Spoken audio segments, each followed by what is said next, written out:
We begin our report with the launch of a new presidential campaign after some technical difficulties. I am running for president of the United States to lead our great American comeback. Look, we know our country's going in the wrong direction. We see it with our eyes and we feel it in our bones. Florida Governor Ron DeSantis made the announcement in a Twitter event alongside the company's CEO, Elon Musk. The 600,000 who initially tuned into the audio-only event experienced protracted sound issues at the start, but DeSantis was later able to pitch himself to the more than 200,000 listeners who hung in there. He says he wants to bring his record in Florida nationwide in 2024. The governor has signed a number of bills into law in the state that are a part of this model. A 6-week abortion ban, prohibitions against gender-affirming care for transgender youth, and a law which bars instruction on gender identity and sexual orientation in classrooms before the 8th grade. CBS News chief election and campaign correspondent Robert Costa joins me now, along with chief Washington correspondent Major Garrett. Major, I'll start with you. This has been one of the most, if not the most, anticipated campaign announcement for this election cycle. Now that it's happened and Donald Trump is also in the race, what becomes of this race? Well, the first thing that Governor DeSantis is going to have to do is cope with the failure to launch problem with this tech issue. I mean, John, you mentioned it roughly. There are about 670,000 people on this Twitter Spaces thing ready and eager to hear Ron DeSantis say, I'm running for president officially. By the time he did that, with all the technical glitches, that audience had shrunk to about 130,000 when he said the actual words. It grew back to about 250,000, but it was much smaller than the anticipation it originally warranted. That's not a way to launch your campaign, at least not successfully. It's unusual, it's quirky for sure, and there's an association with Elon Musk that I know the governor believes will be a net positive, but the Trump campaign has already jumped on this, the Biden campaign has jumped on it, Nikki Haley has jumped on it. Everyone's saying, are you ready to be president when you can't even launch something in a coherent and technically reachable and approachable way? So that's going to be a hurdle that he's going to have to cross over that shouldn't have to be there. The second big thing is, how does Ron DeSantis take on the president, former President Trump?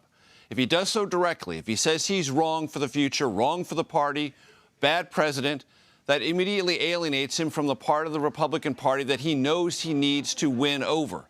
And if he doesn't, and he gets constant pummeling from former President Trump, as he has for the last 2 months, what are his likely prospects? He's going to have to prove they're better than the 2 months that we've just lived through, or the DeSantis campaign has just lived through, where he saw his poll numbers diminish while Trump's poll numbers have risen.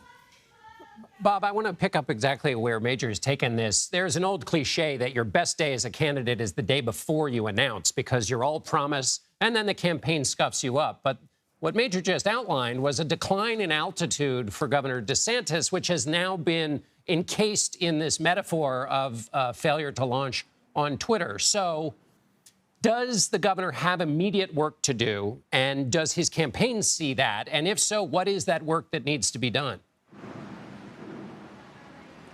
John, as a reporter, my assessment of this is that it's a big political moment today, but potentially not a major political milestone long term in the 2024 presidential race. You think about Donald Trump, his 2015 announcement, it was famous or infamous, depending on whom you ask, when he came down that escalator. But it wasn't a defining event for that campaign ideologically, in terms of the debates and how he performed as a candidate. You have to prove it day in, day out in presidential politics. Not a perfect start in any way for Florida Governor Ron DeSantis. And associating with a billionaire like Elon Musk, I don't know what the comparison would be in history, John. You're the historian. Maybe a presidential candidate launching with a newspaper editorial alongside William Randolph Hearst. I can't exactly come up with the perfect comparison in American political history of how this would compare in other times. But DeSantis ultimately, in my reporter's view, will be tested by the Trump attacks in the coming months. How does he handle it? How does he define how he wants to use the presidency? That's what's going to really matter to Republican voters, and ultimately, should he win the nomination, to the American people.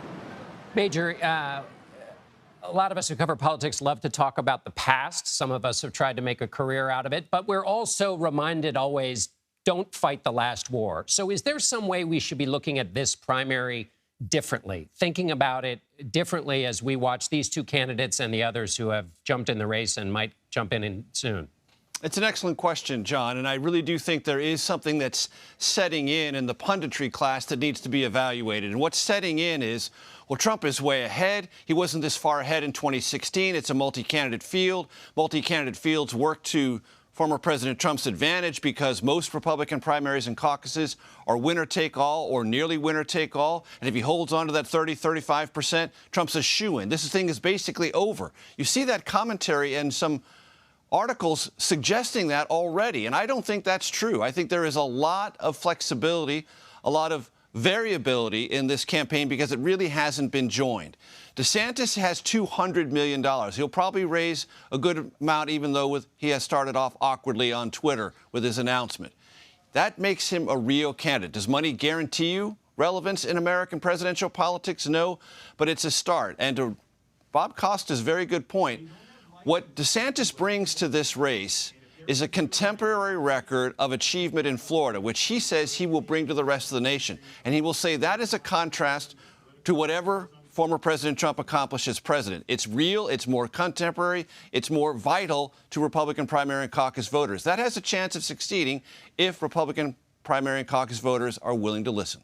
Bob, let's talk about the rest of the field other than these two candidates we've been focusing on. There are 9 total officially running. Is there a single theory of the case for those other candidates? Do they imagine that the 2 top contenders will kind of slug it out and then they will potentially have an opportunity? Or is there some other way that the candidates view their possible trip to the top? Because the rest of the field is, at the moment, very far back in the polls.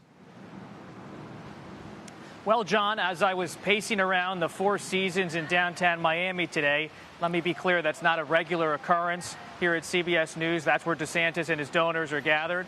So I had a lot of time to check in with some DeSantis allies, make some calls to the other campaigns. And the broad theory of the case at this time is that DeSantis has made himself vulnerable, increasingly vulnerable, due to the repeated attacks from Trump. And they believe they can take him on now on the campaign trail and on the debate stage later this summer. Already, former UN Ambassador Nikki Haley taking a shot at DeSantis, calling him an imitation of Trump, even mocking his hand gestures. Trump, of course, already mocking DeSantis and his announcement tonight. All this is to say is that DeSantis is going to face it from all sides. And that's going to be perhaps a real story of the spring and summer. Robert Costa and Major Garrett, it's a great pleasure to talk to you both, and I hope we do it again very often. Thanks, gentlemen.